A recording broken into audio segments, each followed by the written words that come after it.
Welcome back to Sri Vidya's kitchen. ఈరోజు మన ఛానల్లో కారపూస ఎలా తయారు చేసుకుందామో చూద్దాం.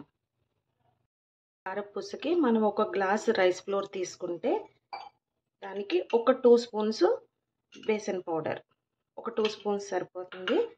రుచికి సరిపడా సాల్ట్, కొద్దిగా కారం, అలాగే వామును ఒక్కసారి మనం ఇలా నలుపుకొని దీంట్లో వేసుకుంటే సరిపోతుంది.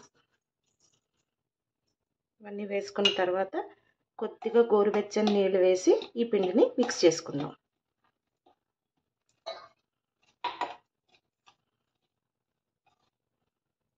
ఈ పిండి అంతా ఇలా బాగా కలుపుకున్న తర్వాత దీనిపైన ఒక స్పూను ఆయిల్ వేసుకుందాం. ఒకసారి బాగా మిక్స్ చేసేసుకొని పక్కన పెట్టుకుందాం.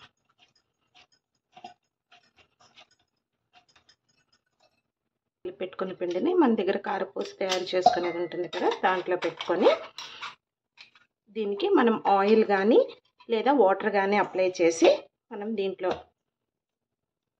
పెట్టుకొని కారపూస కింద వేసుకుందాం. ఇలా స్టవ్ ఆన్ చేసుకొని ఆయిల్ పెట్టుకున్న తర్వాత ముందుగా రెడీ చేసి పెట్టుకుని కారపూసని ఇందులో వేసేసుకుందాం.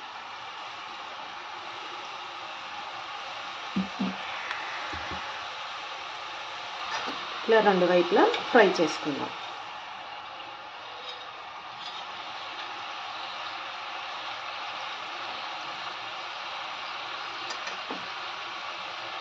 ఇలా రెండు వైపులా బాగా ఫ్రై అయిపోయిన తర్వాత వేరే ప్లేట్లోకి తీసేసుకుందాం. అలాగే మిగిలినవన్నీ కూడా కారపూస కింద చేసేసుకుందాం.